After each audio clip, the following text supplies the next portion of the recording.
Estamos en el último tramo del 2021 y claramente este año ha sido un año que muchos han llamado de transición y que junto a la resaca de la crisis ha puesto sobre la mesa grandes desafíos y al mismo tiempo también oportunidades para el fortalecimiento del ecosistema empresarial.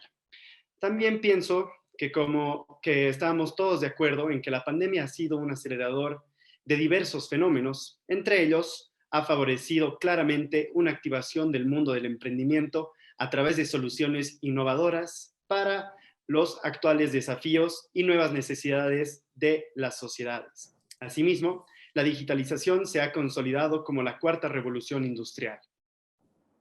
Hoy nos encontramos en un escenario prolífico de nacimiento de una nueva generación de empresas denominadas startups de base tecnológica que apuntan a resolver un conjunto de necesidades yendo lógicamente de la mano de la digitalización y la transformación digital. Por otro lado, está la estructura empresarial existente haciendo frente a nuevos patrones de consumo y a la necesidad de adaptarse a una nueva sociedad más exigente, más informada y consciente. Las empresas en el mundo están redefiniendo su relación con los ecosistemas empresariales. Este es un escenario de retos y oportunidades para las empresas y para las startups. De ello vamos a conversar esta noche y para ello tenemos el honor de contar con 4 panelistas que son un referente en el ámbito del emprendimiento, la innovación y que son parte activa de la construcción de un nuevo ecosistema empresarial. Miguel Armaza, Viviana Angulo, Luis Fernando Ortiz y Alison Silva. Bienvenidos y bienvenidas y gracias por contribuir a modelar el futuro. A continuación, Carola Capra, directora ejecutiva del Grupo Nueva Economía, abrirá el panel con la presentación de nuestro primer invitado. Buenas noches, Carola, y te cedo el micrófono. Gracias, Nicolás. Encantadísima de tener presente a este panel, todos amigos, conocidos y con una larga y relevante trayectoria, como decía Nicolás, en el mundo del emprendimiento, la innovación y además impulsores de una nueva economía. Es importante que todos los presentes además tomen en cuenta que este es nuestro último panel de un ciclo largo que ha tenido con 9 presentaciones, eventos, y hemos querido recoger todos los eventos en lo que va a ser una publicación especial que vamos a compartir con todos ustedes en las próximas semanas. Es un resumen de cómo los líderes empresariales, quienes hoy están modelando el futuro, comparten sus visiones, sus criterios sobre qué desafíos tenemos en el ámbito empresarial. Y hay un aporte valiosísimo que nos va a encantar compartir con ustedes y todos los participantes, que son más de 1000 personas en este ciclo, van a recibir el documento. Esperemos que esta sea una contribución y una guía para que podamos asumir todos juntos los desafíos que tenemos. Y bueno, vamos a iniciar este panel con la presentación de Miguel Armaza.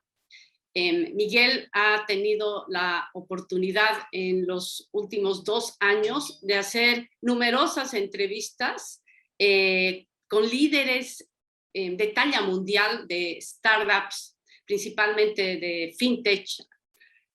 Ha tenido la oportunidad de conversar con gigantes de las startups como David Vélez de Nubank.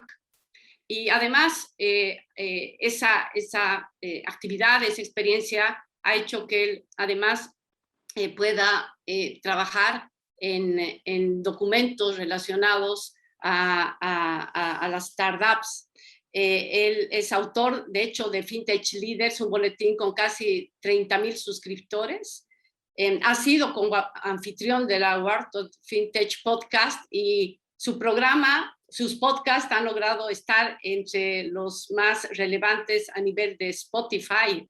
Así que, bueno, una trayectoria importante, pero lo que comparto con ustedes es esa experiencia, esa visión que tiene de qué está pasando con el mundo empresarial y de startups. Pero también Miguel tiene más de una década de experiencia en banca corporativa y digo, recientemente él se ha animado y es a ingresar al mundo del emprendimiento porque es cofundador de una organización que es Gilgamesh Ventures, un venture capital enfocado en fintech en las Américas. Miguel es boliviano y radica actualmente en Nueva York y está invitado desde Nueva York. Bienvenido, Miguel, a este espacio para compartir tu visión, tu experiencia sobre un tema apasionante y creo que todos ustedes, todos nosotros compartimos esa pasión por saber cómo se configura el mundo a partir de los desafíos que tenemos. Bienvenido, Miguel. Muchas gracias, Carola. Quiero empezar con una pregunta y más que nada quiero aprovechar tu tiempo para que nos compartas esa experiencia que estás viendo en cómo se mueven las empresas en el mundo, cómo se está moviendo el ecosistema empresarial, Miguel. ¿Qué has advertido? O sea, ¿qué tendencias hay? ¿Qué oportunidades se abren? ¿Qué empresas se perfilan en el mundo? ¿Dónde apunta la inversión de riesgo? ¿Dónde estás apuntando tú y por qué? ¿Y en qué contexto nos encontramos a nivel mundial? Miguel, te dejo y te paso el micrófono para que nos compartas estos próximos 10 minutos. Gracias. Muchas gracias, Carola. Y antes que nada, te agradezco por esa tan linda presentación escrita por mi madre, ¿no? No, de verdad que muchas gracias y a ti y al grupo Nueva Economía. La verdad ha sido un par de años de aprendizaje para mí, sobre todo en el mundo de las finanzas y en todo lo que es tecnología financiera, ¿no? Y como tú mencionabas, por un lado yo he estado invirtiendo a través del fondo que he cofundado con un par de socios, ¿no? Donde hemos levantado casi $10 millones para invertir sobre todo en América Latina, pero también en los Estados Unidos. Y por otro lado, he tenido la suerte de conversar con muchos de los líderes mundiales, ¿no? De FinTech. Y bueno, FinTech, yo me acuerdo que estuve acá hace casi año y medio conversando con ustedes sobre justamente las tendencias de FinTech y ya venía muy fuerte la industria en esa época, pero lo interesante es que se ha fortalecido, ¿no? Los niveles de inversión se han multiplicado. América Latina este año ya va cerca a $10 mil millones invertidos en startups y más de 60-70% de eso viene a ser en todo lo que es FinTech. Así que la tecnología financiera va de una manera increíble, ¿no? Y bueno, también queda acá la pregunta de qué va a pasar con los bancos, ¿no? O sea, porque los bancos son los tradicionales, están entrando estas nuevas compañías tratando de desplazarlos.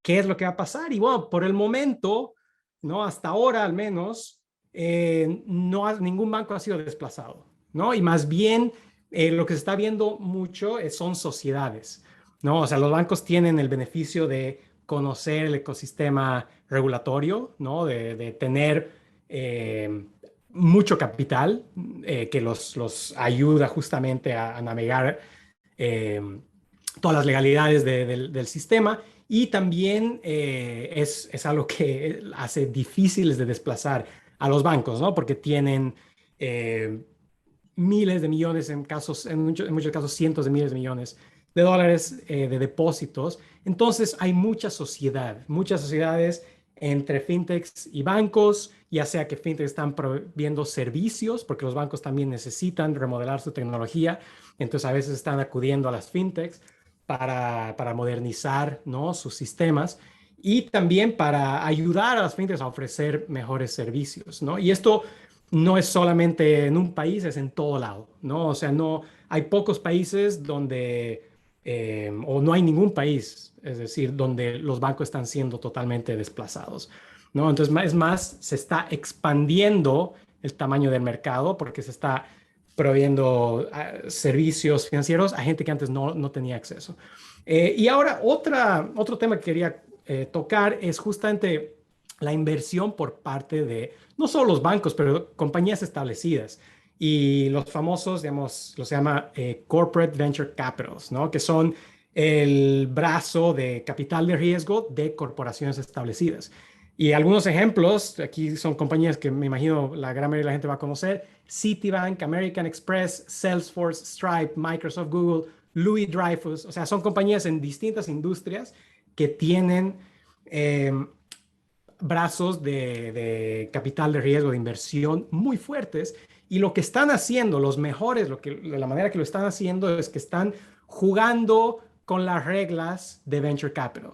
No están tratando de imponer sus propias reglas, sus propios contratos. Más bien se están adaptando para no interrumpir con la innovación, también para no hacerse de enemigos de las startups y más bien tratar de asociarse, ya sea ayudando a las startups, uno con inversión, pero también con tal vez introducciones, presentaciones a sus clientes, ¿no? O también ayudándolos con experiencia, pero hasta a veces mucho más importante, aprendiendo de los startups, porque al fin y al cabo la cultura va a ser distinta, el paso de innovación va a ser muy distinto. Entonces hay mucho que pueden aprender uno de los otros y lo vemos con las compañías más grandes que lo están haciendo. Ahora, lo que es sorprendente es que no muchas compañías en América Latina han establecido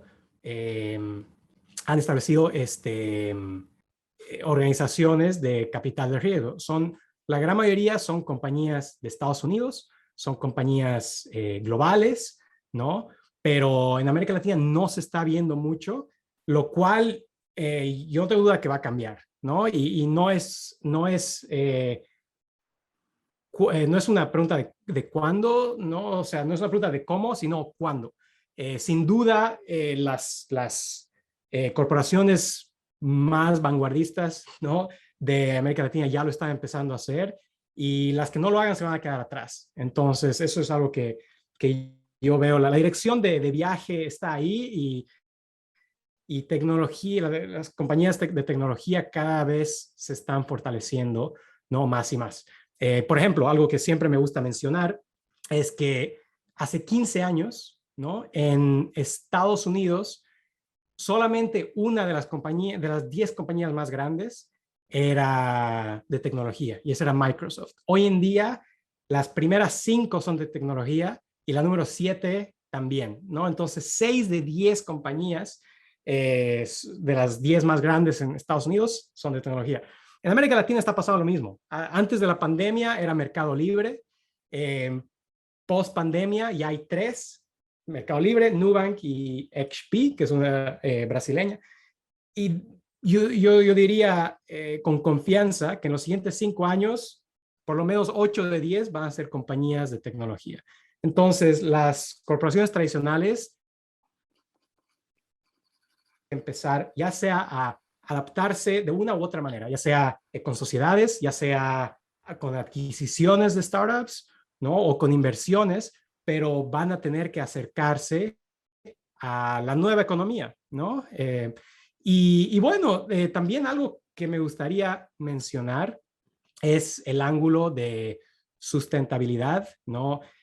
En mi podcast pude entrevistar a muchas personas, pero me gustaría rápidamente hablar de 3. Una justamente tú mencionaste, Carola, y es David Vélez, el fundador de Nubank, ¿no? Él habló mucho de cómo el capitalismo está también cambiando y se está tomando una óptica mucho más amplia, ¿no?, del capitalismo. Es un nuevo modelo que requiere que las compañías demuestren integridad y que realmente les interesa cuidar de sus clientes, de sus empleados, de su comunidad y de su medio ambiente. Y bueno, ese es David Vélez, que es obviamente un startup muy exitoso, pero al mismo tiempo 2 CEOs de compañías tradicionales: S&P Global, Doug Peterson, que es una de las compañías de las 100 más grandes de todo Estados Unidos, y el número 2 de BlackRock, que es el asset manager más grande del mundo, Los dos hablaron de la importancia de los factores ambientales, sociales y de gobernanza, de que cada día son de mayor importancia en los mercados capitales y cómo los clientes están pidiendo que se tomen en cuenta estos factores.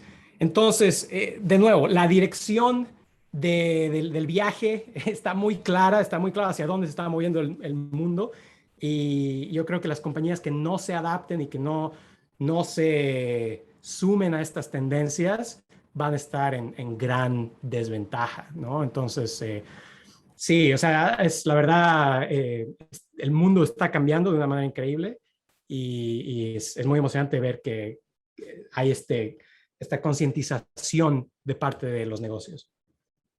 ¿Y cómo ve Miguel Armaza, boliviano, residente en Nueva York, con una empresa VC que apunta a inversión en fintech y que me dice que en el último tiempo, este año, ya tiene, si no me equivoco, corrígeme, 10 inversiones realizadas? ¿Qué pesa en la decisión del fundador, del cofundador de una empresa en este ámbito? ¿Qué pesa, qué ve, cómo toma decisiones, qué está valorando, a dónde apunta una empresa como la tuya? Sí, bueno, son muchos factores, pero yo diría siempre se empieza del equipo fundador, ¿no? De los emprendedores. Y hace falta apoyar a visionarios que puedan aguantar muchos golpes, porque es muy difícil empezar una compañía, ¿no? Que vaya a ser exitosa y que llegue a cotizar en la bolsa. Entonces, número uno, tiene que ser gente que es gente única, gente muy especial, que tiene un poco la locura de hacer esto, ¿no? Pero también nosotros buscamos compañías que estén transformando el ecosistema para bien, ¿no? Que estén ampliando los servicios financieros, estén ofreciendo, ayudando a ofrecer servicios financieros a gente que hoy en día no tiene acceso, ¿no? Y que lo estén haciendo de una manera, por lo menos lo que buscamos, que sea 10 veces mejor de lo que existe hoy en día, ¿no? Lo cual es muy difícil, ¿no? Entonces se vuelve un ejercicio de encontrar casi como una aguja en un pajar, ¿no? Es difícil encontrar una compañía así, y yo creo que rechazamos 99 de cada 100, ¿no? Porque realmente estamos buscando gente que pueda transformar su ecosistema y ampliar el mercado y los servicios financieros, ¿no? De acuerdo. Miguel, para cerrar esta parte en términos de las tendencias, si tú tendrías que definir cuáles son las 3 tendencias más claras que inversión de riesgo va a evaluar y apuntar, ¿cuáles dirías para darnos un panorama de lo que se viene? Sí, bueno, lo voy a, digamos, definir dentro de lo que es servicios financieros, ¿no? Y ahí la primera ola de innovación en América Latina ha sido una ola para el consumidor, ¿no? O sea, banca digital. Eso va a continuar, pero la nueva ola en la que los fondos están prestando mucha atención es banca digital para corporaciones, para empresas, ¿no? Y eso incluso en Estados Unidos está en su infancia. Ya. Gracias Miguel. Muchas gracias. Vamos a continuar. Quiero invitar a todos para que ya he visto algunas manos de participantes en el evento que quieren, me imagino, hacer preguntas. Quiero invitarlos a enviar sus preguntas, por favor, en el chat. Las vamos a ir anotando para luego, al final de las 4 presentaciones de nuestros invitados, podamos iniciar la sesión de preguntas y respuestas. Gracias, Miguel.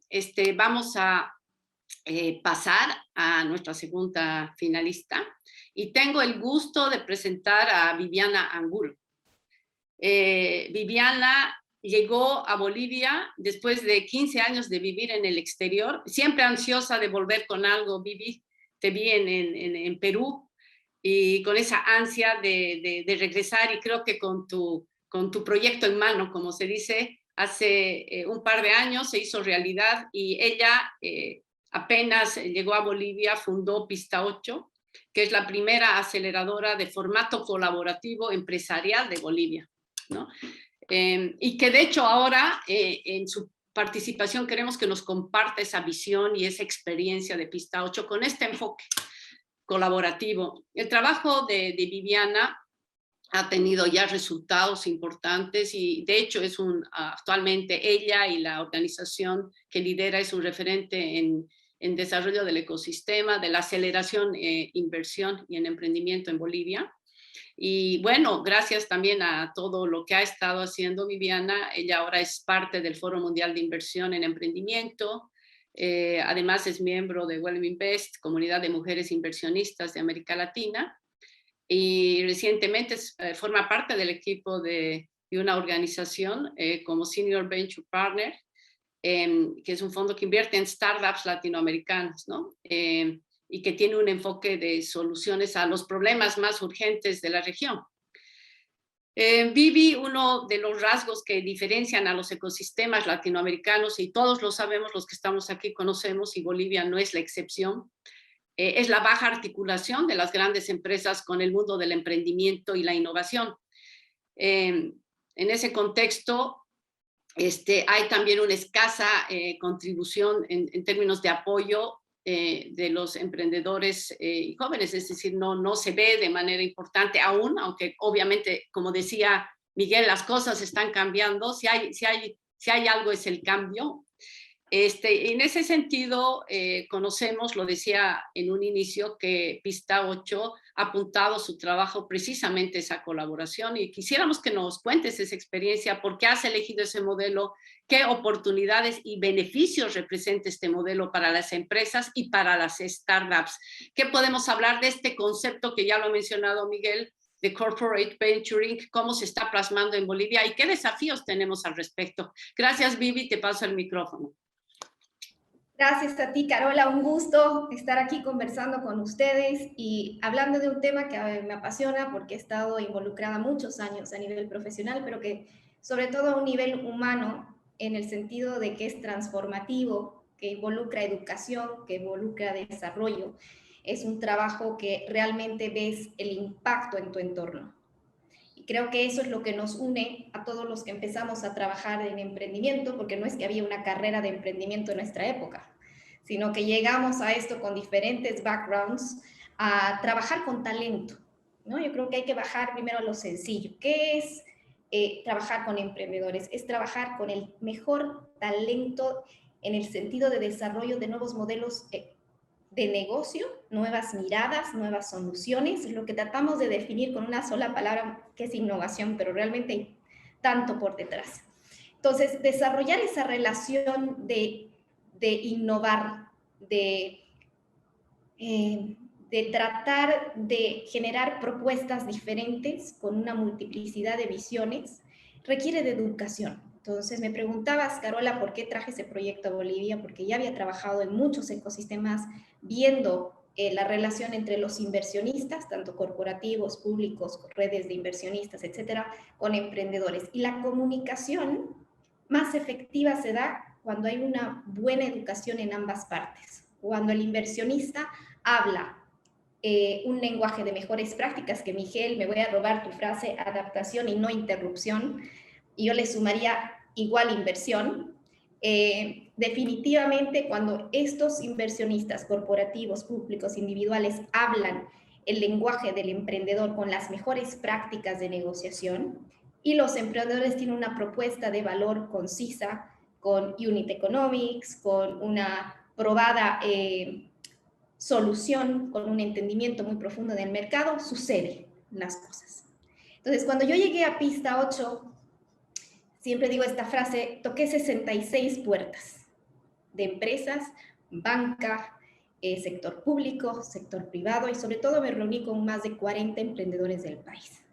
Ahí identifiqué la gran oportunidad y la gran necesidad que había de educar al emprendedor boliviano en un formato acelerado, pero de calibre internacional. Estábamos reciclando conocimiento, nos estábamos quedando en la burbuja de lo que sabemos, si se hace de esta forma, debe seguir siendo de esta forma. Los programas quedaban todavía en un espacio de educación local, y había que ser disruptivos. Y eso es lo que apostamos con Pista 8, crear una disrupción. La tercera característica de Pista 8 es que como no había corporate venturing y no había venture capital en el país, Luis Fernando fundó la primera red de ángeles inversionistas, me dirás el mes, pero más de 1 año y medio más o menos, Luis Fernando, y no había fondos de inversión. Lo que quedaba era asegurar que lo que se vaya a acelerar dentro de Pista 8 tenga un cliente, tenga un mercado, que pueda generar confianza en el primer sector al cual iba a tocar la puerta, que es el sector corporativo. Y detrás de la relación entre emprendimiento y empresa, lo que hay es una transferencia de conocimiento, o lo que se llama cross-pollination, polinización cruzada de conocimiento. Hoy todas las empresas, o por lo menos las más innovadoras, tienen un gerente de innovación, ¿no? Y ellos son los encargados hoy de relacionarse con el ecosistema emprendedor y buscar, es lo mismo que hicimos nosotros, buscar a los emprendedores, hacer scouting o hacer innovación abierta. Son muchos los mecanismos en los cuales una empresa puede llegar a generar innovación buscando esa polinización cruzada. Muchos mecanismos. Y los modelos más interesantes que yo he visto en Latinoamérica de corporate venturing han ido mudando de uno a otro, de acuerdo a cómo ha ido madurando su equipo interno. Y ahí hay un ejemplo muy bonito de Guaira con Telefónica, que ahora está haciendo un programa al revés. Está entrando a la empresa privada a enseñar a los equipos de innovación cómo relacionarse con las startups. Lo que antes era que pensábamos que la tesis era preparemos a las startups para que entiendan a la empresa privada. Pero, las grandes lecciones de hacer ese ejercicio es que, uno, las empresas grandes no tenían procesos de ideación internos, no tenían una metodología ni equipos dados a esto. Obviamente, con excepción de las grandes, no vamos a hablar de Google, de Microsoft, etcétera. Vamos a hablar de las empresas familiares, que son la de mayoría en Latinoamérica, ¿no? Y que decía, ok, pero ¿y el perfil que tiene que haber en estos equipos innovadores, cuál es? ¿Los enseñan en la universidad? ¿No? ¿Cómo hacemos? Y ahí están las 3 claves de cómo generar un relacionamiento efectivo de empresa a emprendimiento. Primero, no supongas que lo puedes hacer tú solo como empresa. Apóyate en el ecosistema. Apóyate en la aceleración. Nosotros como Pista 8 llevamos por nuestro segundo piloto, también para nosotros de innovación abierta, apoyando en la asesoría de innovación abierta y de relacionamiento a 2 grandes empresas del país. ¿Por qué? Porque vas a poder también ayudar a que se fortalezca un ecosistema que hay en Bolivia, es débil. Es tan numeroso, pero es débil. Y después podemos hablar en otra conferencia de por qué es esto. Y Alison, así entiende a lo que voy. Segundo, el preparar a tus equipos internos y evaluar cuál va a ser tu propuesta de valor para los emprendedores. No, es que yo voy a invertir, pero quizás los emprendimientos no solo necesitan dinero, es más, no necesitan todos dinero o inversión, necesitan más know-how. El emprendedor más capaz y más preparado quiere dinero inteligente. Quiere que haya un acompañamiento, y en el acompañamiento está en el crecimiento. Y tercero, esto no es algo nuevo. Esta tendencia se está cuatriplicando en el mundo, y ahí les sugiero que lean el informe anual que hace IS y Guaira todos los años, donde Bolivia no entra. Y no entra porque no se está haciendo corporate venturing, o sea, voy a refrasear. No entra a este estudio porque no estamos registrando estas relaciones que ya se están dando. Y como ejemplo es Pista 8. Les decía que había tocado 66 puertas. Pues 6 empresas, Grupo Venado, La Papelera, Moreno Valdivieso, BPO, muchas están, se unieron a esta idea de crear una aceleradora para encontrar los mejores equipos de emprendedores en el país hace 3 años atrás.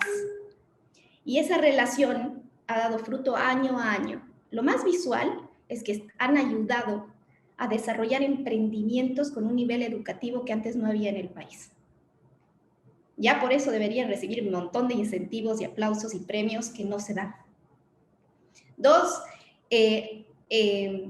están inmersos, no es que dan por responsabilidad social, no, ellos pasan equipos de intraemprendedores en el proceso y se juntan con los emprendedores. Hay polinización cruzada en una misma aula.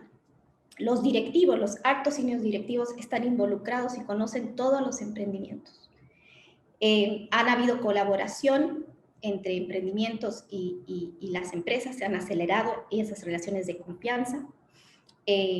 Así que les puedo decir, ese es un ejemplo, Pista 8 es un ejemplo de corporate venturing en el país, en Bolivia, pero no lo estamos registrando y sé que hay muchas otras iniciativas y creo que se tienen que hacer más visibles, hay que contar lo que está funcionando y lo que no está funcionando, porque en el camino se va aprendiendo, ¿no? La invitación está en justamente eso, en entender que la innovación viene con un relacionamiento con el emprendedor en la mejor de las capacidades de conocimiento y que ya hay esfuerzos en Bolivia en este sentido. Vivi, gracias. Creo que la experiencia tuya es relevante. Allá hay historias que contar, resultados, pero creo que es importante preguntar qué barreras importantes has visto en este proceso. Has visitado 60 empresas y han participado 6. ¿Qué está haciendo?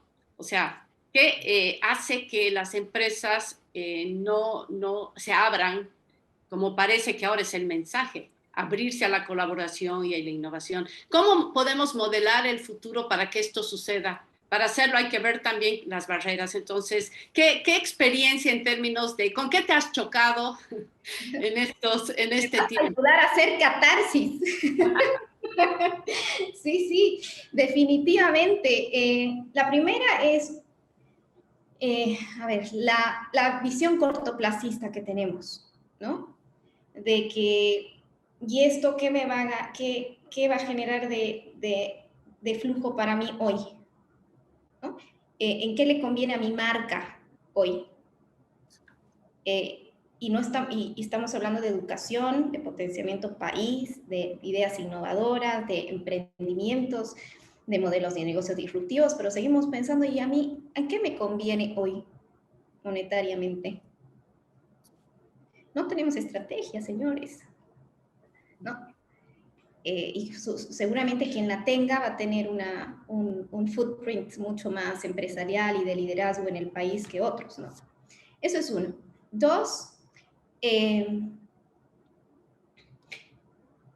creamos procesos cerrados. O sea, yo voy a ser aliado de solamente X organización. Y voy a crear un pipeline solamente para mí. Voy a crear un fondo solamente para mí. En vez de decir, el país, nuestro mercado es así de chiquito, nuestro país es pequeño, se está armando este ecosistema a pulso de individuos, porque la mayoría, tú sabes muy bien, Carola, es a pulso de individuos los que han creado la mayoría de las organizaciones en el país que apoyan el emprendimiento. No es que alguien vino como Telefónica Guaira y armó el gran programa, no es que vino Endeavor y lo sentó, es a pulso. Entonces creo que hay que hacer una reflexión interna de tu gran propósito país y abrirte a colaborar con varios, a crear esa estrategia. 3, definitivamente aquí hay un jugador que falta y es el sector público. Y ese sector público es un sector que, aunque no define el juego, sí puede crear los mecanismos necesarios para que juguemos en un estadio más grande, más ágil. Y esto es a través de simplemente decir dentro de mi política pública, quiero incentivar la innovación y el emprendimiento escalable. Cooperación internacional, empiecen a ver los proyectos que se están generando en mi país con este sentido. Con solamente tener esa postura, no tendríamos que estar tocando 66 puertas, Carola. tendríamos que presentar estrategias. Y ahí podríamos ver una dinamización mucho más amplia. Por ahora, la empresa privada es nuestro mejor aliado y el que ha apoyado lo que hemos ido remando muchos de nosotros hasta el día de hoy. Excelente, Vivi. Bueno, creo que hay una ruta todavía por recorrer y creo que has definido claramente las barreras que están ahí. Vamos a pasar y creo que Luis Fernando va a ser complementario a esto, porque Luis Fernando, que es nuestro próximo invitado panelista, lidera una startup, pero como decía Viviana, inició una de las iniciativas para inversores ángeles, la primera, si no me equivoco, Luis Fernando, y tiene un tránsito importante, relevante en el mundo del emprendimiento, de la inversión.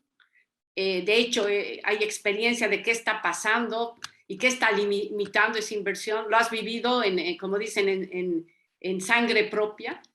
Pero además, Luis Fernando, creo que hay una evaluación sobre qué factores son los que están en este momento. Hacía la pregunta a Viviana y decía, ¿qué pasa con el sector privado, ¿no? ¿Qué barreras hay? Y creo que acá la pregunta es también, las startups tienen barreras. Y creo que ahí, conversando contigo hace unos días, marcabas como temas claves el conocimiento y talento como condiciones claves para el desarrollo de las empresas y startups. Y aquí la pregunta es, ¿en qué medida estos factores limitan las posibilidades de desarrollo de empresas en el país? ¿Hacia dónde se debe apuntar para lograr avanzar efectivamente en esto? ¿Y qué ha impedido en Bolivia? ¿Y cómo esto se relaciona con el capital de riesgo, con la inversión de que es otro de los ámbitos? Luis Fernando, todos queremos escucharte respondiendo estas preguntas, pero permítame presentar a Luis Fernando. Él es fundador y gerente general de Delta X. Es una startup que busca convertirse en el Uber de los camiones de Latinoamérica. Ya son varios años que Luis Fernando le está metiendo, como decía aquí, no solo pulso, sino alma, vida y corazón, como dicen, en este emprendimiento. Luis Fernando es además miembro del directorio de Delta Cargo SRL y cofundador de SC Ángeles y cofundador también y director de planificación de Tu Beca Bolivia. Entonces, ámbito de startups, privado, experiencia académica y bueno, también Luis Fernando quiero comentar con una decisión en un momento de tu vida de participar en política pública y toma de decisiones a nivel político. Así que encantada de tenerte para que nos compartas tu visión fundamental en estos momentos para modelar el futuro y gracias por tu presencia. Buenas noches, gracias Carola a vos por la invitación y buenas noches a todos los panelistas, varios amigos y un gusto compartir con ustedes y un saludo también a la audiencia. Bueno, como dice Carola, hay muchas limitaciones para los emprendedores, ¿no? Pero es parte del juego, justamente el superar todas las limitaciones, la competencia, el buscar que el producto que estemos desarrollando realmente solucione los dolores de los usuarios y se alcance el anhelado product market fit, ¿no? Que al final es creo la búsqueda permanente de lo que estamos desarrollando como emprendedores. Entonces, en esta conversación de las limitaciones que mencionaba Carola que tuvimos, yo le comentaba que como inversionista ángel desde SC Ángeles y también como emprendedor desde Delta X, yo he visto dos limitaciones que de alguna manera restringen nuestras operaciones como emprendedores bolivianos. Y una que le comentaba es que nuestro mercado es pequeño, como Bolivia me refiero. Es un país pequeño, tiene el PIB más chico de Sudamérica, el segundo más pequeño, si no me equivoco, de Latinoamérica. Es volátil, como todos lo sabemos y lo vimos en carne propia cada semana y en particular cada octubre, al parecer. Es desigual, es muy diverso, no solo geográficamente, también culturalmente, podríamos decirlo. Entonces, una serie de restricciones que ya el inversionista de capital de riesgo ve con cierto recelo a la hora de evaluar una startup boliviana, ¿no? Entonces, por ejemplo, nosotros como SC Ángeles venimos ya operando desde diciembre del 2018. Yo volví a Bolivia después de más de 10 años fuera y a los pocos meses lanzamos SC Ángeles. Y a la fecha ya tenemos 8 inversiones en Latinoamérica. Ahora, ojalá hasta fin de año concretar nuestra primera inversión acá en Bolivia. Pero como ven, la mayoría, o si no todas, han sido ya realizadas en países como México, Colombia, Perú, Chile, etc. Y acá viene la restricción del mercado que decía anteriormente, ¿no? Nosotros como bolivianos tenemos que tener una visión regional. No podemos pensar que operando en Bolivia y limitándonos a un mercado chico como este, vamos a poder ser atractivos para un fondo de inversión de capital de riesgo, ¿no? Como el que opera Miguel desde Nueva York o como los varios que hay regionalmente, e incluso para inversionistas ángeles locales, el hecho de operar ya regionalmente, sea en países vecinos o incluso en mercados más grandes como México y Brasil o Colombia quizá, van a ser mucho más atractiva nuestra posición antiinversionista. Entonces, eso es fundamental y tiene una limitante de talento, porque lamentablemente nuestra formación académica y nuestra exposición a mercados regionales o mercados globales es limitada. En otras palabras, no es tan fácil encontrar un boliviano o boliviana que hable con fluidez el inglés, que haya vivido quizás mucho tiempo fuera o que haya ganado una beca o haya estudiado en algún lugar. Y incluso más difícil todavía que haya trabajado en una empresa bien buena o que haya estudiado en una universidad bien buena. Entonces, ese talento ya está acotado. Y lo que es peor, hay un talento que salió, tuvo esa oportunidad, pero no retornó a Bolivia. Entonces, no podemos nosotros gozar de ese talento boliviano en un mercado chico. Y ese talento justamente el que tiene la agilidad, la rapidez, la sincronía para poder llevar tu producto, tu startup y ejecutar de manera excelente y rápida en un país como siquiera como Perú o como Chile, ¿no? Porque realmente están a un ritmo y a una velocidad superior a la nuestra. Entonces se nos hace complejo. Por otro lado, eso digamos la restricción del talento en cuanto a desarrollo de negocio. Pero por otro lado está la restricción del talento en cuanto a desarrollo tecnológico.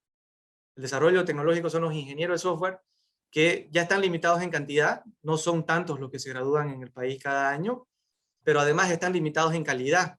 No están ellos todavía a un nivel de manejo de las herramientas modernas que las startups necesitan. Tú le preguntas ahora a Ultracrédito, a tu gerente, a nosotros como DeltaX, ¿qué herramientas estamos usando? Son modernas. Estamos usando React, MongoDB, estamos haciendo Node.js, estamos con cosas que son de punta, pero con una restricción fuerte en cuanto al talento que maneje esas herramientas.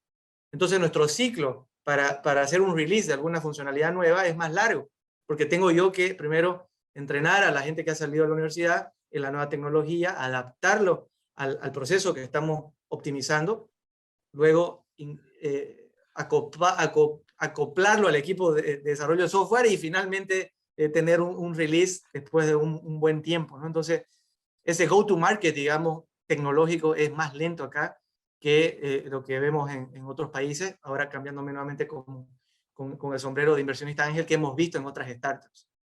Hemos visto o vemos mucha más agilidad, mucha más rapidez, una ejecución impecable, rápida, y realmente eso es una limitación en el caso boliviano desde la perspectiva del talento para el desarrollo de negocio como para el desarrollo de software. Entonces, para redondear, yo creo que esto viene de la mano de las políticas públicas, porque más de la mitad de la población académica está en el sector público, es decir, estudia en una universidad pública que tiene pensum digital de los años 90, porque los profesores se quedaron pegados en esa década y están viendo tecnologías como Microsoft Unity o PHP, que viene a ser como hablar de una planilla Excel de súper antigua, pero ahora estamos todos en Google Sheet, digamos, para poner un comparativo. Entonces, necesitamos modernizar la academia para que genere un input mucho más acorde a la necesidad del mercado. Y acá entro ya al terreno de las políticas públicas que, como decía Carola, me apasionan y que creo que es sistémico. Necesitamos una solución de parte de las universidades públicas que vengan a generar una oferta académica y un producto, al final, estudiantes preparados para la realidad actual en cuanto a las herramientas modernas de desarrollo de software. De acuerdo, mientras comentabas, Luis Fernando, sobre estas limitaciones, me acordaba de justamente una entrevista que le hicieron a David Vélez, y él decía que una de las decisiones, siendo colombiano, su primera inversión fue en Brasil. Entonces dice, un hombre con semejante idea, ¿por qué no ha iniciado su empresa en Colombia? Y una de las cosas que decía, para empezar, Brasil, si no me equivoco, tenía como 10,000 graduados de ingenieros de sistemas al año, y que era el país de lejos que más graduados en ingenieros de sistemas tenía. Dio la cantidad de graduados en China y creo que eran, pero bueno, 100 o más, 1000 veces más. Sí. No me acuerdo, no quiero equivocarme, pero realmente cuando escuché eso me quedé con la boca abierta, ¿no? Bueno, el tema es que creo que coincide que probablemente a una startup va a tener un camino bastante difícil si nace en un mercado restringido, como decías, acotado, y por otro lado no tienes el talento y condiciones. Frente a esa situación, ¿qué se puede hacer? O sea, ¿qué propuestas? Acá estamos para dar ideas, queremos modelar el futuro. Los problemas son siempre más, pero la idea es plantear soluciones. ¿Qué se te ocurre, Luis Fernando, en base a tu experiencia? ¿Qué se puede hacer para que para ver soluciones, para que estas necesidades en ese enfoque emprendedor e innovador podamos resolverlas? Claro. Creo que lo más fácil de decir y difícil de hacer es justamente buscar un cambio en el sistema educativo de pregrado, ¿no? De universitario. Fácil decirlo, pero súper difícil implementarlo por la autonomía universitaria y la politización de la academia y todas las cosas que sabemos que hay, ¿no? Pero al final es un problema más de los emprendedores que tenemos que resolver con creatividad, trabajando en equipo, ¿no? Entonces, ahí yo te diría, por ejemplo, nosotros lo que hicimos fue abrirnos a nivel nacional. Hoy por hoy nosotros tenemos ingenieros de software de la UTO, de Oruro, de la Universidad Católica de La Paz, de San Andrés, ni qué se diga de la Gabriel René Moreno, y también hemos reclutado gente de Sucre. O sea, ya un alcance nacional, algunos trabajan de manera remota, y con mucho éxito, sin ningún problema, ¿no? Y además estamos ya evaluando la posibilidad de contratar ingenieros de software de plataformas, marketplaces, digamos, de talento, para también tener un desarrollo más rápido con talento externo. Y finalmente, como un cuarto punto, es que también están los software factories, que son prácticamente maquilas o empresas que se dedican a hacer ciertos componentes de tu stack de tecnología a distancia bajo los parámetros que tú indiques, ¿no? Y en ese caso tenemos varios proveedores como Bolivia, no como empresa todavía no lo hemos hecho, pero hay varios proveedores en Cochabamba y hemos explorado también este tipo de servicios en Argentina y en Chile. Así que esto vendría a solucionar este tema de la restricción que hablábamos del talento en cuanto a software, pero viene también pegadito de la necesidad de capital, ¿no? Porque realmente llegar a ese tipo de talento tiene un costo mayor de desarrollo, y acá viene nuevamente la necesidad de levantar capital, pues, ¿no? Entonces es realmente este balance permanente de lograr desarrollar mi producto lo más rápido posible, resolviendo los dolores del cliente, pero a la vez yo cómo voy financiando eso, ¿no? ¿Cómo demuestro al inversionista que tengo una visión regional, tengo el talento, puedo ejecutar bien, puedo hacerlo rápido y ganarme la confianza para levantar una ronda de esos inversionistas? No es fácil, pero creo que ese es el juego en el que estamos todos quienes estamos desarrollando una startup de esa tecnología. Luis Fernando, no me resisto a hacerte una pregunta pensando, por ejemplo, que hay bolivianos que han tomado la decisión de migrar, o sea, de iniciar emprendimientos fuera del país, startups, y la verdad es que hay varios casos con un resultado, yo diría, realmente interesante, ¿no? Con Alison, recordábamos el otro día el caso de Carlos Salinas en México, Abdón Nasir, que ha sido parte también de un panel en México también, con empresas y resultados que los ponen en un nivel privilegiado en México. Solamente para dar un ejemplo, ¿qué pautas son esas? O sea, hay bolivianos muy talentosos que para tener éxito tienen que salir fuera del país. ¿Cómo entiendes este tema? Tú no has salido del país y obviamente sabemos las condiciones de todo tipo que hay a nivel local, tú las has señalado. ¿Qué pasa en ese caso? Digamos, ¿qué hace que uno se quede en el país y cuál es la decisión? Porque puedes estar afuera, pero también por ahí luego puedes hacer que tu emprendimiento llegue con soluciones al país. ¿Cómo entiendes ese problema que creo que muchos emprendedores talentosos bolivianos tienen? ¿Me quedo o me voy? Claro, sí, al final creo que la diáspora boliviana siempre ha sido destacable. Me tocó vivir en varios países y conocí a bolivianos que eran capísimos, ¿no? Desde médicos o empresarios o artistas, músicos. La verdad que creo que como bolivianos somos muy, muy capaces y nos gusta dar lo mejor de nosotros, somos bien esforzados. Y yo creo que los casos que tú comentas son el reflejo de eso, ¿no? Y como eso en el ámbito académico, en el ámbito artístico, podemos también hablar de varios otros, más allá del emprendedurismo, ¿no? Pero también es importante reconocer, así como el talento está ahí, los mercados donde se desarrollan, ¿no? La fertilidad, digamos, en la tierra donde va a caer esta semilla, ¿no? Y el caso de México, como son los dos casos puntuales que tú decías, es súper importante. La cantidad de emprendedores también en Estados Unidos, emprendedores bolivianos, sin duda operando en el mejor o en el mayor mercado del mundo, es algo que también va de la mano, ¿no? Y que es, en contrapartida, un desafío acá en Bolivia de tener una visión regional y no quedarnos pegados en un mercado pequeño y volátil, como decía anteriormente. Pero por otro lado está la oportunidad de hacer un cambio acá, ¿no? Y de escalar desde aquí. En mi caso, como les decía, me tocó volver a Bolivia después de más de 10 años fuera. Te diría por 3 factores que se conjugaron. Primero, yo estudié con una beca, mi maestría, que me obligaba a volver. Segundo, con mi esposa teníamos ganas de ya tener un bebé y no veíamos mejor lugar que tenerlo acá para disfrutar a los abuelos y la familia. Creo que fue un muy, muy buen timing. Y tercero, y quizá el más determinante, surgió una oportunidad de negocio increíble para volver a Bolivia y emprender desde esa base, que fue la inversión que tú comentabas en Delta Cargo, que fue quien me dio pie para luego desarrollar la tecnología que ahora hemos hecho en Delta X, ¿no? Así que yo creo que donde vayamos tenemos las oportunidades, la pasión, el compromiso que tengamos, la dedicación que tengamos con lo que hacemos, creo que es lo determinante, pero poniéndole siempre un ojo al mercado en el que estamos operando. No podemos quedarnos simplemente en Bolivia, tenemos que pensar de manera regional, pensar en grande y no dejar de trabajar porque los sueños solo se cumplen con mucho esfuerzo y sudor, como todos sabemos.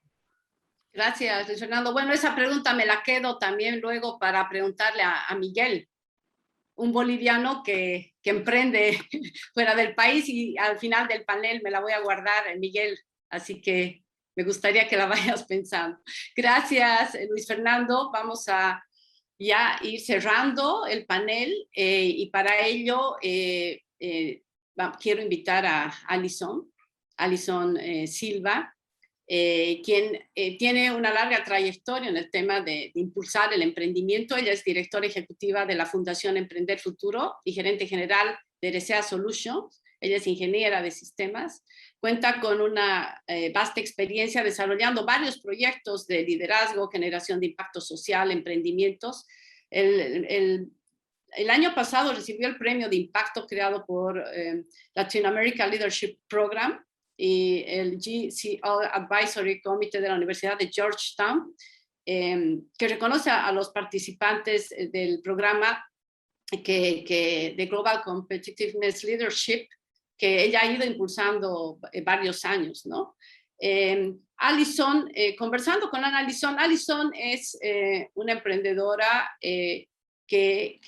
social y que ha hecho mucho esfuerzo por apoyar y promover el emprendimiento social. Y aquí hay un tema, Alison, importante y tiene que ver también como qué está pasando en el mundo y qué oportunidades y cambios hay.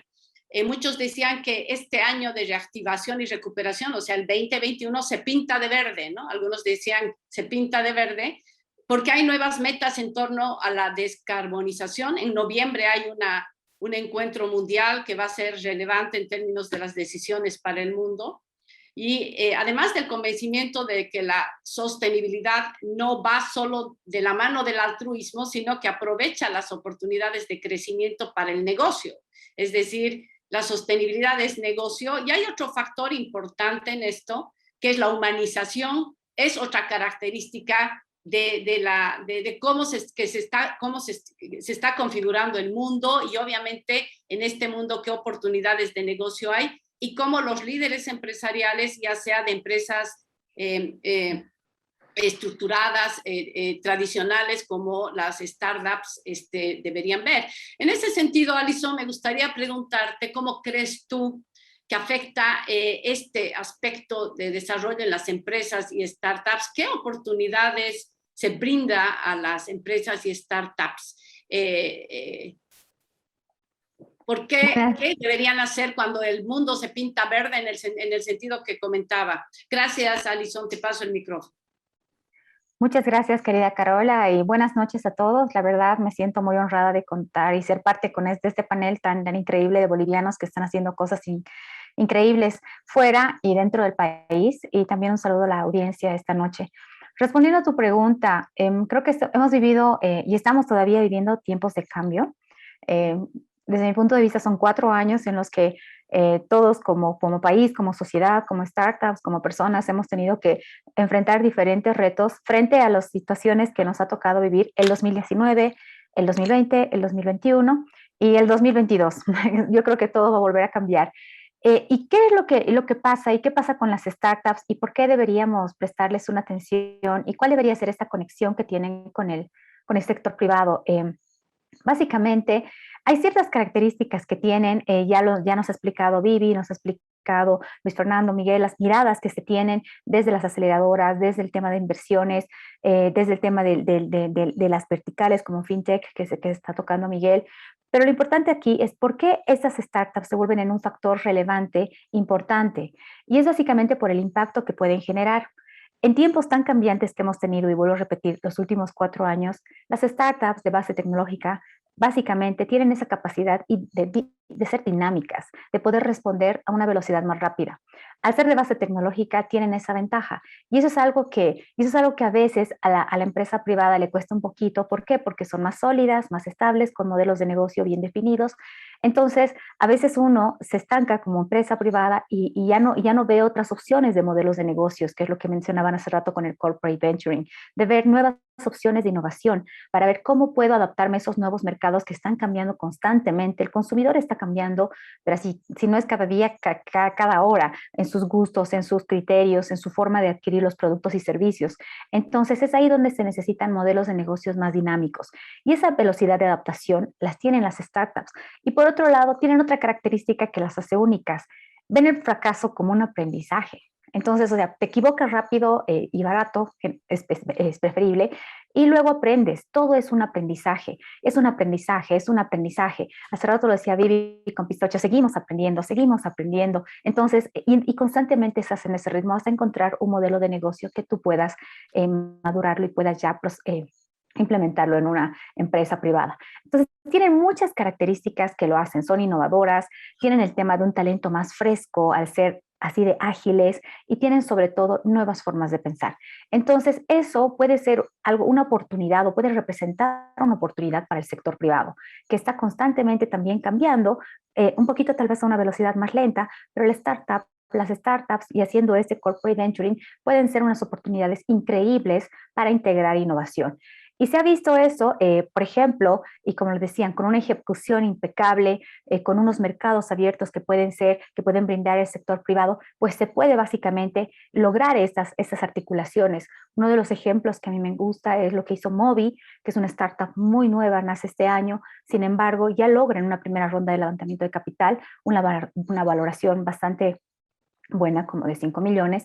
¿Y qué es Mobi? Es una startup boliviana de energía limpia.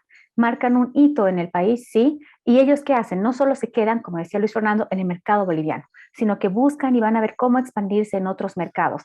Nacen desde que son muy pequeñitas con una visión global, y para esto obviamente se va a requerir otras características, ¿no es cierto? Desde la visión global, regional, temas de idiomas, temas de cómo entro a nuevos mercados, pero sobre todo, cómo también complemento rápidamente, y esa es la ventaja de las startups, que al ser pequeñas y ágiles, yo les digo como ardillitas, entonces básicamente van complementando los productos o servicios que brindan. Otro gran ejemplo en Bolivia que tenemos es Yaigo, que empezó empezó el 2019, el 2020 alcanzó realmente un crecimiento bastante relevante y se ha podido posicionar no solamente en el país, sino también en otros países, expandiendo sus servicios. Y eso ha sido también algo muy positivo y se ha adecuado nuevamente a la demanda del mercado y ha tenido esa agilidad de adecuarse a esa demanda. Entonces creo que esos son puntos importantes que también se tienen que poner en relevancia de nuestro país, en los que hemos venido trabajando y en los que las grandes empresas pueden aprender también de las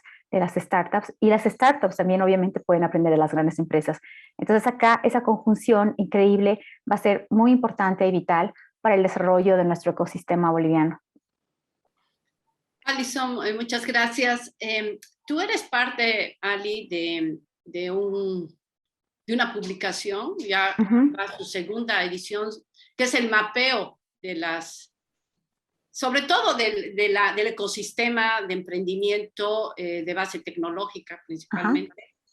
Y la idea es que en este espacio podamos leer la realidad como es, porque eso es lo que nos va a permitir modelarla, transformarla. Y ahí hay algunas conclusiones que tú me compartías que muestran que sí, como algún momento Viviana señalaba, o sea, tenemos un ecosistema débil y bueno, ahí están las tendencias y las oportunidades, pero ¿qué está pasando? ¿Qué resultados tenemos en este estudio y cómo tú los interpretas? Muchas gracias por la pregunta. Durante los 3 últimos años hemos desarrollado el reporte del mapeo de tecnología del ecosistema de tecnología digital en el país y con un objetivo básicamente, y el objetivo es no puedes controlar lo que no puedes medir. Entonces decidimos empezar a medir este crecimiento y a ver el estado de todos los actores que hacen al ecosistema, y entre ellos desde la academia, desde el sector privado, desde las mismas startups, desde el sector público y otros actores de apoyo que están en el ecosistema para fortalecerlo.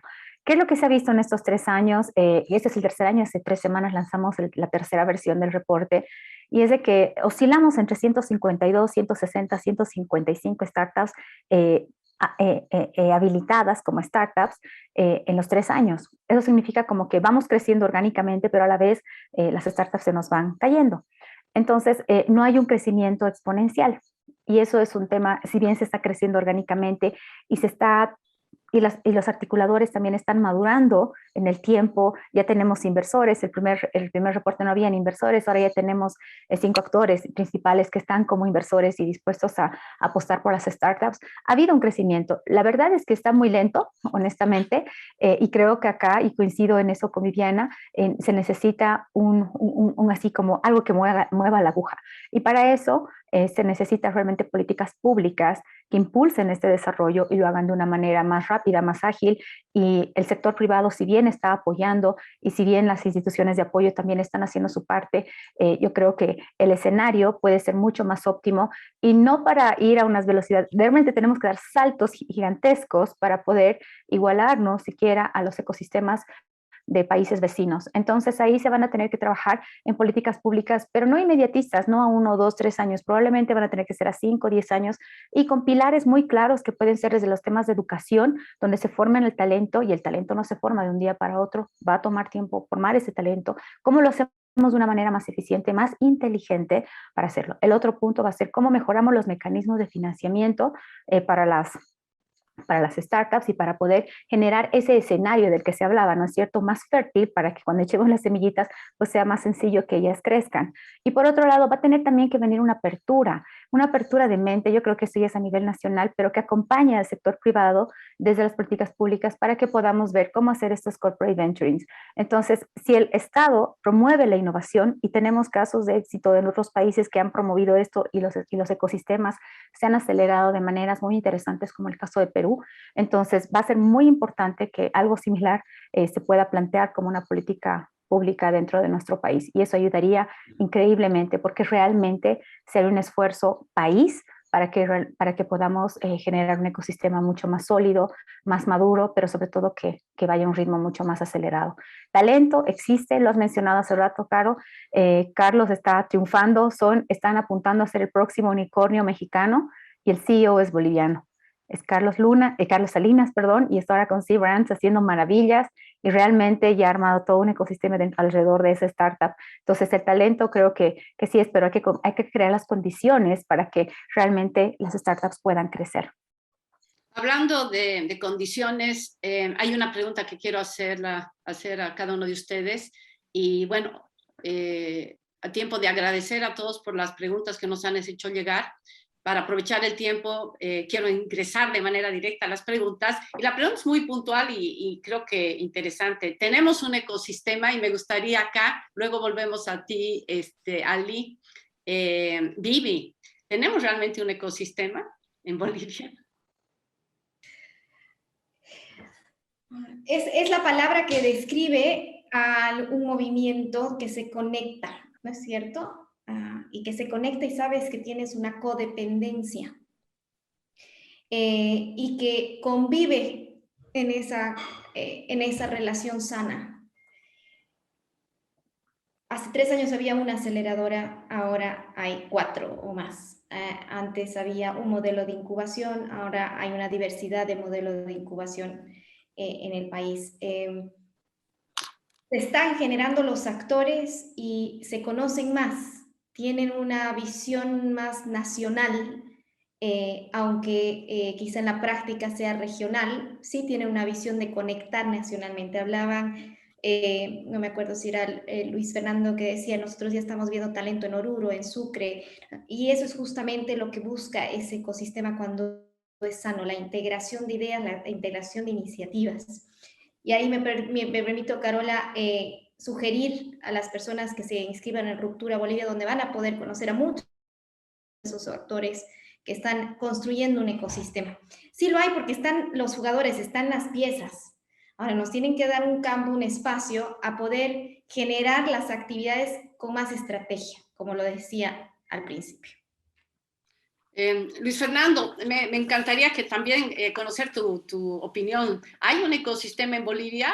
¿Hay un champion, como dicen, en todo es importante el director de orquesta, si tenemos una orquesta y cada uno toca su instrumento a la música, al acorde que quiere, probablemente sea un problema. ¿Hay un ecosistema? Sí, yo creo que el ecosistema está, y creo que todavía tiene muchos desafíos de difusión y de alcance. Todavía coincido con Vivi que es muy regional. Quizá hay muchas cosas que se hacen solo en La Paz o solo en Santa Cruz, y hay mucho desconocimiento quizá en Tarija, quizá en Trinidad. Entonces hay mucho por todavía cohesionar, coordinar mejor y lograr un mayor alcance, ¿no? Pero a la vez creo que es natural ese crecimiento. Estamos atravesando uno de los momentos más críticos de la historia de Bolivia y de nuestra generación. Entonces hay otras prioridades, hay otros dolores, hay otras preocupaciones que nos están quizá distrayendo, pero bueno, Alison decía, esta visión tiene que ser de mediano plazo, ¿no? Pensemos en esta década, qué podemos lograr como país. Quizá esta década podamos ver realmente una startup boliviana unicornio, quizá podamos ver el primer fondo Venture Capital esta década, quizá podamos tener de aquí a poco nuestro primer finalista en Y Combinator o alguna otra aceleradora top. Son hitos que van a realmente ir impulsando y motivando a nuevas camadas, y alineando a todos los otros actores, sea academia, sea Estado, sea sector privado, hacia lo que todos soñamos, ¿no? Que es un ecosistema vivo, unido y sobre todo con resultados concretos. Miguel, un emprendedor boliviano que toma la decisión de emprender en Estados Unidos, ¿por qué? Y a propósito de la pregunta que acabo de hacer, ¿es un emprendedor desde Bolivia o un emprendedor hacia Bolivia? Rasgo del emprendimiento, ahora se valora un emprendedor que tenga visión global de expansión y poco importa dónde inicia, lo importante es que resuelva las múltiples necesidades. ¿Qué opinas sobre eso? ¿Por qué tú, desde otro país, y cómo mira un inversor al emprendedor? ¿Es importante dónde estás? Sí, bueno, gracias, Carola. Espero que me oigan, mi conexión está un poquito inestable, pero la razón por la que yo estoy emprendiendo desde Nueva York, en realidad son varias, ¿no? Número uno, desde acá, yo era banquero en Nueva York y cubría toda la región, ¿no? América Latina, y me gustaba tener esa óptica, no solo regional, pero también global, ¿no? Y eso es lo que trato de lograr hoy en día, ¿no? O sea, ser un inversor que puedo tener una óptica regional, ¿no? Y también alguien que sea un puente entre las Américas, ¿no? Y eso es algo de lo que hablo todos los días, porque nuestras inversiones no son solo en América Latina y no son solo en Estados Unidos, ¿no? Es en los dos, en el norte y en el sur.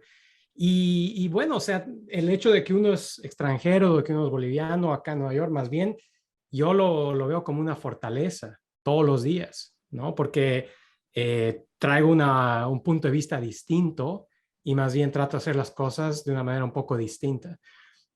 Todos los días yo estoy probando a la gente que me ha preguntado en muchas ocasiones por qué invertir en América Latina desde Nueva York. Y todos los días estoy probando que más bien es una gran ventaja, ¿no? O sea, yo también colaboro con los inversores locales, ¿no? En toda América Latina, pero yo tengo también muchas ventajas que los inversores locales no tienen.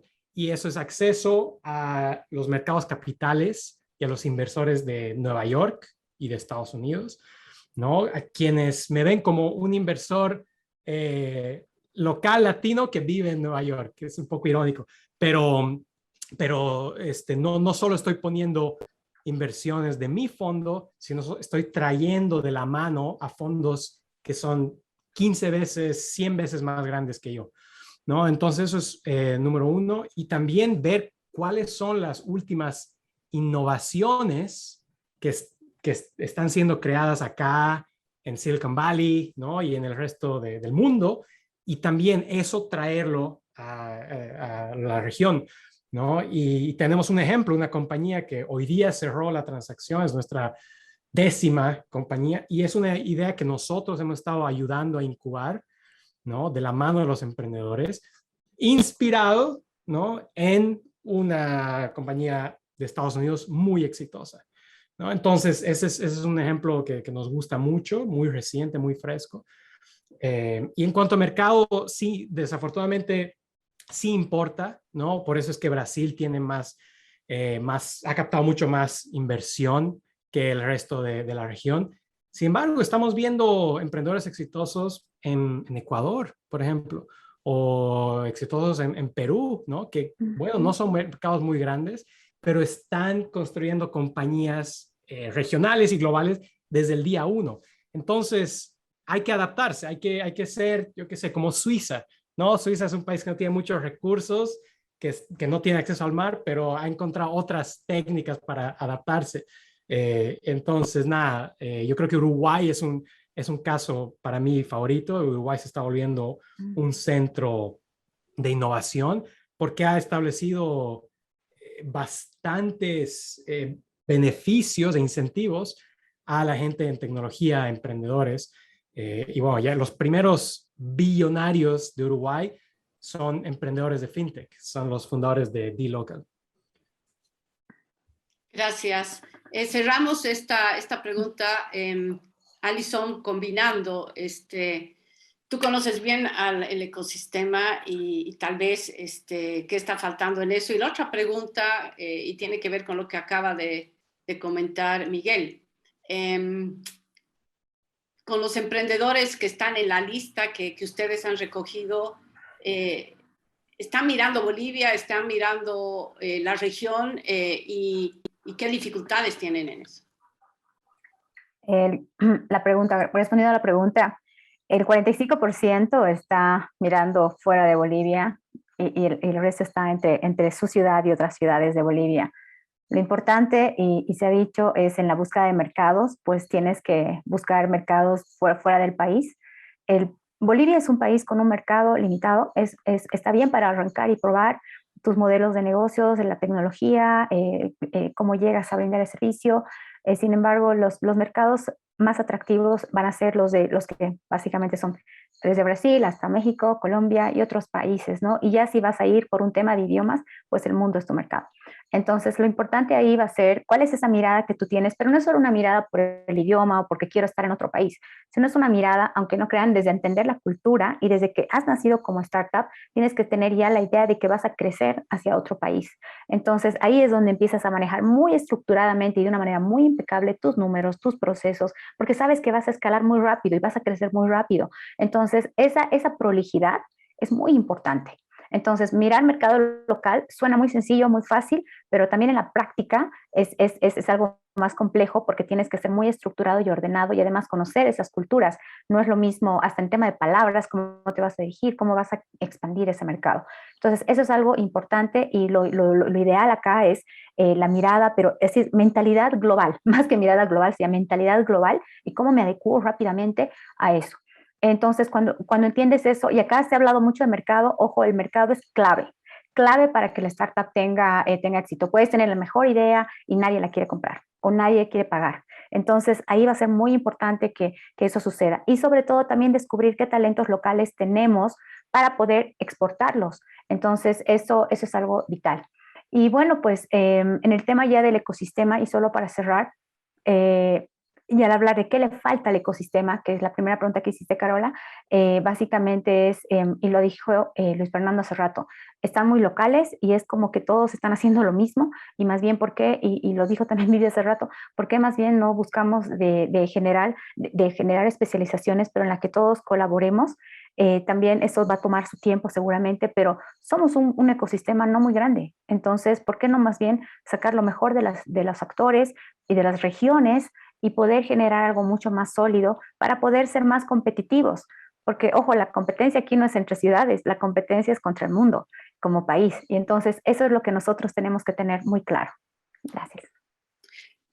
Voy a pasar en un rato el micrófono a Nicolás, que tiene una pregunta para todos, pero yo antes quiero formularles una pregunta que tiene que ver con lo que hemos hablado, qué pasa con las startups y qué desafíos tienen, pero por otro lado, qué desafíos tienen también las empresas y cómo esos desafíos están vinculados en muchos casos a actuar como una startup, ¿no? O sea, las empresas de hoy en día para ser competitivas y proyectarse al futuro van a requerir la innovación, montarse en la ola de la digitalización, ofrecer al mercado, tener una propuesta de valor que responda a las nuevas demandas de una sociedad cambiante y exigente, ¿no? Ese es el parámetro. Y aquí hay una pregunta que me gustaría también que cada uno responda, ojalá brevemente, porque hay una lista importante de preguntas y me gustaría aprovechar.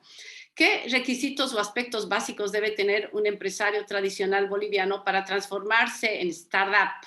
Además de capital de riesgo, tecnología, plan o estrategia. Es decir, ¿qué recomendaciones daríamos a las empresas? Y en eso, Luis Fernando, tú has estado en el mundo empresarial y has saltado al startups y bueno, ya habíamos dicho que también estás en el mundo de la inversión. ¿Cómo responderías a esa pregunta? Bueno, las empresas tradicionales acá y en todos lados son tradicionales, pues, o sea, son conservadoras, tienen una gestión de riesgo bien bien apretada, por así decir, y ya de por sí el empresario boliviano realmente es un campeón, lucha contra tantas cosas que realmente es de muchísimo mérito, pero siempre se puede un poco más, ¿no? Y yo creo que ahora en esta última época donde se han visto nuevas regulaciones como el impuesto a la fortuna, el temor a expropiación con la nueva ley que se está tratando actualmente, ya ha generado una mirada más regional y ya vemos empresas bolivianas operando en Perú, en Paraguay, incluso algunas en los estados próximos a Bolivia de Brasil. Entonces, yo creo que eso como empresa tradicional es tremendo porque va a generar una aceleración de la formación de capital humano, sobre todo boliviano, que va a ir a operar o ya está operando en estos mercados y va a llegar a un nivel mayor al que tenía estando desafiado solo en un mercado local, ¿no? Así que yo estoy bien optimista en cuanto a las empresas tradicionales operando regionalmente, porque van a brillar, van a ser líderes en otros mercados y ya la carrera empezó hace unos pocos años. Vivi, gracias, Luis Fernando.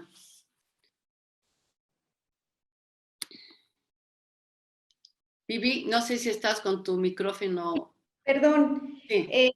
A ver, yo creo que toda empresa, no importa si viene de la tradicional o es reciente y es una formulación de emprendimiento, la clave es la propuesta de valor. ¿Por qué quieres emprender? ¿Por qué quieres generar ese emprendimiento? ¿Qué solución traes? ¿Cómo se diferencia esa solución de otras que ya hay en el mercado? Si ya has hecho comparación con emprendimientos similares en otros países y has visto que tu propuesta de valor es mejor. No es una moda el emprender y el ser emprendedor, es realmente un espacio de encontrar una ausencia, una oportunidad y que tú digas, yo puedo solucionar esto, yo tengo el conocimiento para hacerlo y si no lo tengo, tengo la forma de armar algo y de pilotearlo. Y luego es atreverse a pensar no en las limitantes que existen a tu alrededor, que aunque el mercado es pequeño y es cierto, quizá desde una mirada de inversión, es un factor a consideración en una tesis de inversión de fondos o de forma individual, también tenemos un mercado extraordinario para pilotear cualquier cosa. Y si giráramos la mirada hacia promocionar, ven emprendimiento internacional, a pilotear en Bolivia, te vamos a dar mejores condiciones, no te vamos a cobrar ciertos impuestos, vamos a abrirte espacio en aceleradoras, tenemos un ecosistema que te va a abrazar y atraemos el conocimiento y dinamizamos lo que estamos haciendo aquí porque tenemos muchos problemas que buscan soluciones medioambientales, sociales, educativos, y ya hay tanta solución en el mundo que está funcionando y que les encantaría venir a pilotear algo aquí para entender el mercado latinoamericano y quizá deberíamos ser más bien mostrar ese mercado desde otra manera, no como algo pequeño, sino como un extraordinario campo para pilotear muchas ideas. Gracias. Ali. Gracias. Creo que yo creo que para que una empresa tenga una mirada como la mirada de startup, lo importante va a ser, a veces se asustan un poquito porque la velocidad de transformación o la velocidad de cambio que tienen es un poquito más lenta por el tamaño que tienen y por todas las operaciones que se manejan y las líneas de negocio. Sin embargo, creo que un primer paso es generar unidades internas dentro de la empresa que generen estas capacidades que sean como tipo startups dentro de la empresa y generen esta capacidad rápida de respuesta a un mercado, respuestas rápidas a los problemas que existen y que las conviertan en oportunidades, que eso es algo es una de las características del sector privado. Entonces creo que eso ayudaría mucho a que tengan esa mirada, pero en esta mirada es como tener dentro de tu empresa a un área que realmente tenga la libertad de equivocarse.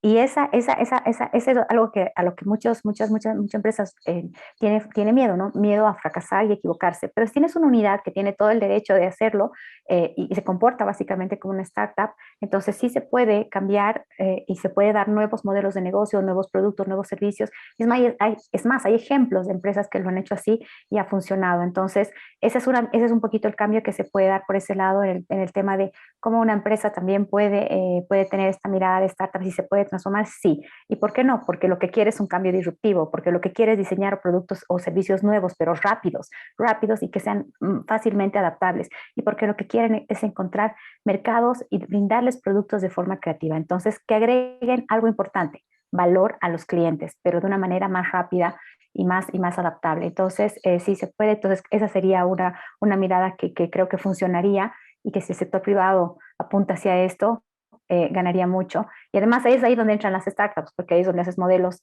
donde puedes vincular a ambas y en vez de estar creándola tú, puedes invitar a startups para que puedan juntos generar estas relaciones ganar-ganar.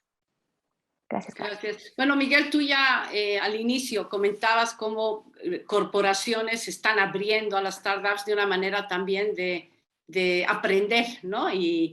Y creo que esa integración es cada vez más importante. No sé si quieres agregar algún punto sobre esto en tu experiencia y en esa yo diría, en ese diálogo que has tenido con empresas y con startups, si algo quisieras agregar. Sí, bueno, lo único que agregaría es que esto tiene que venir de arriba, ¿no? Y tiene que venir de gerencia, ¿no? De lo más arriba de la compañía y impulsar este cambio cultural, ¿no? Y lo que creo que tiene que haber, tenemos que eliminar, ¿no? Es el cinicismo que a veces se puede tener de compañías establecidas a los startups, ¿no? Porque claro, crear un startup es difícil, al principio no tiene sentido, son ideas locas, a muchos o a la mayoría tal vez no les vaya bien, ¿no? Pero ese cinicismo hay que eliminarlo y más bien hay que celebrar la gente que está emprendiendo, porque no es difícil, ya sea en Bolivia, ya sea en Nueva York o en China, en cualquier lado no es nada difícil, entonces más bien hay que celebrar a cualquier emprendedor e impulsar a que se vea mucho más de esto. De acuerdo, estamos sobre la hora, pero no quiero dejar, Nicolás tiene una pregunta para todos y con esto cerraríamos. Te paso el micrófono, Nico, para tu pregunta, por favor. Gracias, Carola. Bueno, durante todas las exposiciones que han puesto, desde luego muy interesante. Gracias por obviamente tomarse el tiempo de estar acá. Hemos hablado mucho de que tenemos que tener empresas con visión obviamente global, con visión América Latina, que siempre podemos agarrar inputs de afuera. Voy a ser muy breve en esto y la pregunta es la siguiente. ¿Cuál creen ustedes que es la ventaja de emprender en Bolivia en contraste a emprender en países mucho más desarrollados, como decimos, ¿no? Es bastante fácil como brain drain salir del país, nos vamos, nunca más volvemos y nos quedamos chochos de la vida en otro lugar. Y bueno, también somos los primeros en criticar el país, ¿no? Siempre soy muy crítico con eso y heme aquí. Así que bueno, esa es mi pregunta. ¿Cuál sería la ventaja de emprender en Bolivia en contraste a emprender en otros países? No sé quién quiere empezar. Miguel, Alison, Luis, Fernando, Viviana.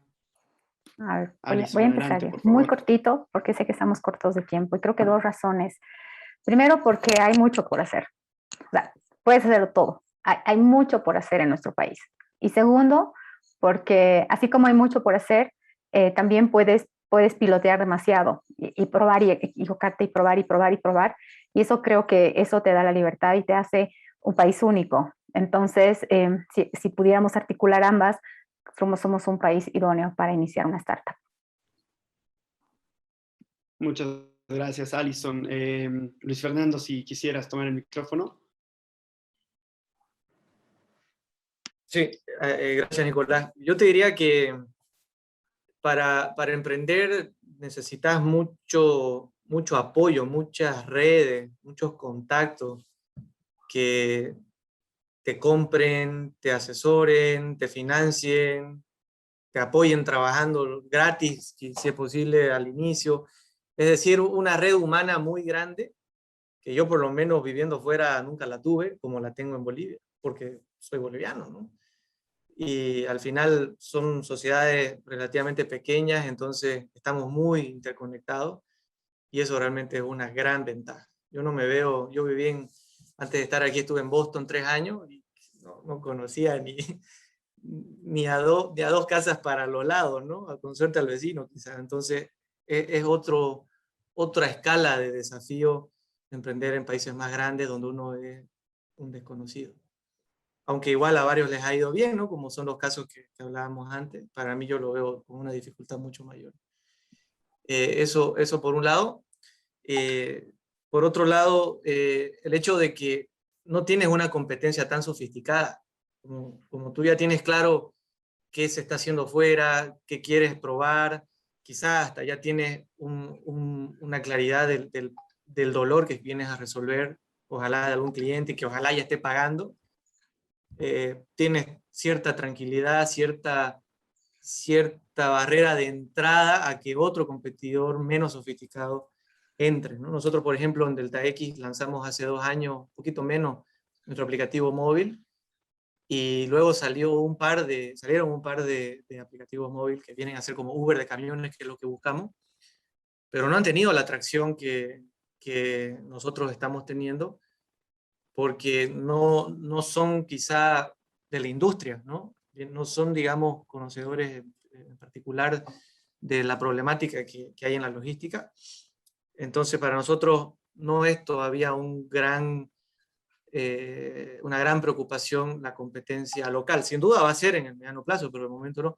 Yo te aseguro que si alguien saca algo innovador en China, a la semana le salen cuatro competidores, y es súper competitivo y te lleva a trabajar 90, 100 horas semana, ¿no? O sea, realmente es otro nivel de problema, como yo decía, y que acá es una ventaja. Y finalmente, como decía Alison, el hecho que acá hay mucho por hacer, copiar y adaptar, tropicalizar, bolivianizar, así que no es tanto de innovar, sino de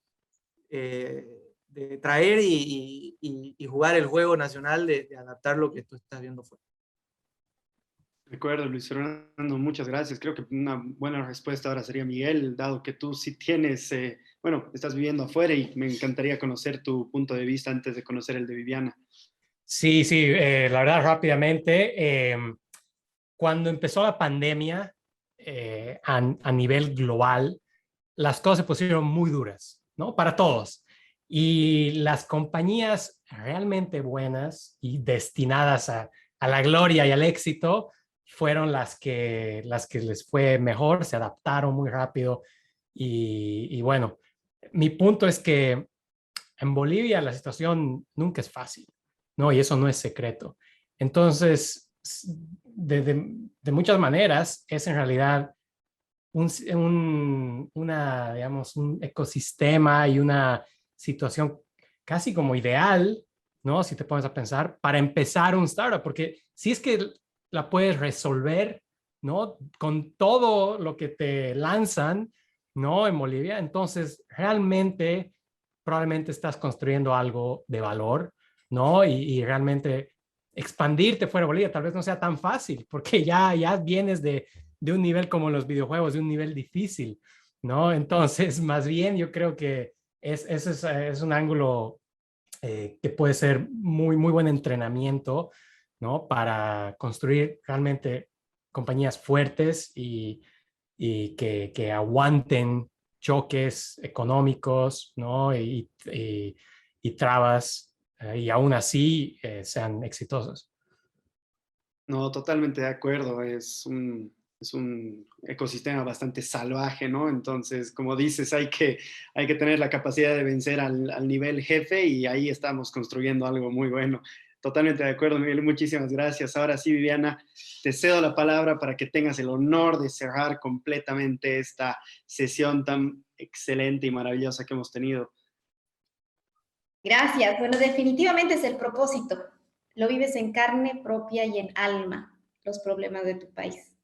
Es otra dimensión lo puedes haber hecho lo mismo en otros países, pero cuando te toca en tu entorno, donde es tu historia, de donde provienes, de donde está tu comunidad entera, el propósito que te hace no tirar la toalla en ese proceso de caminar en esa cuerda floja que Miguel decía, que tratas de mantener el equilibrio, lo que te conecta a seguir y no tirar la toalla es ese propósito, esa conexión con tu país. La satisfacción que tienes día a día dosificada de que estás teniendo un impacto en las personas de tu país y estás mejorando tu entorno, ¿no? El conocimiento de mercado y los movimientos tan iterantes, tan desconcertantes y únicos, lo has vivido, entonces te puedes adaptar. Pilotear a menor costo. Definitivamente eso es una gran diferenciación de hacerlo en otros países. Una diversidad de dimensiones y perfiles de mercados. No es lo mismo lanzar un emprendimiento en Santa Cruz que lanzar en La Paz. Y si has tenido esa curva de aprendizaje, probablemente te vas a poder aplicar de lo aprendido el momento que quieras saltar a otros países. Cerraría con eso, Nicolás. Excelente, muchísimas gracias, Viviana. Carola, te cedo el micrófono para que puedas dar Gracias. las palabras finales. Adelante. Y bueno, y me han dado pie para, creo que un excelente cierre y relevante. ¿Y por qué emprender en Bolivia? ¿Por qué animarse a crear una startup? Si una startup implica una solución en Bolivia pensada en la región y en el mundo, ¿no? Y acá es, estamos en un juego lleno de obstáculos.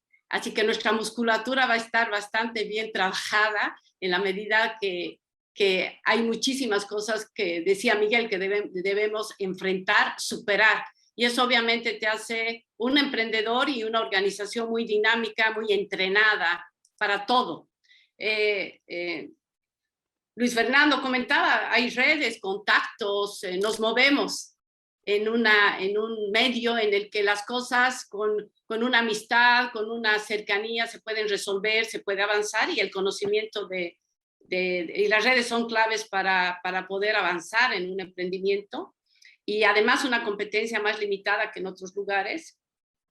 Necesidades, dicen, no hay esquina que cuando uno pasea por Bolivia, en cada esquina encuentra una oportunidad, una necesidad que resolver. Por lo tanto, hay muchísimas posibilidades si uno tiene esa mente abierta e innovadora de plantear soluciones y ese compromiso que nos une a un país con muchísimas necesidades, desafíos y obviamente ese propósito, ese corazón boliviano que mueve, porque dicen que la motivación es parte esencial para que nos movamos en la vida.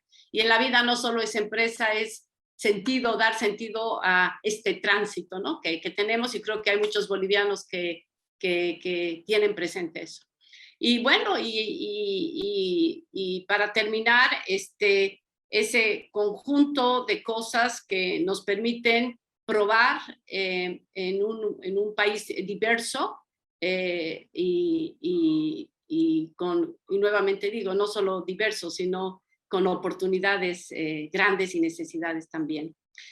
Muchísimas gracias a cada uno de ustedes. Creo que de hecho es un tema de verdad que da para mucho, que creo que está en el centro ahora de la discusión y va a seguir estando. Y bueno, el desafío de que este espacio sea también la posibilidad de conversar entre personas que están construyendo el ecosistema y que están vinculados también al sector empresarial.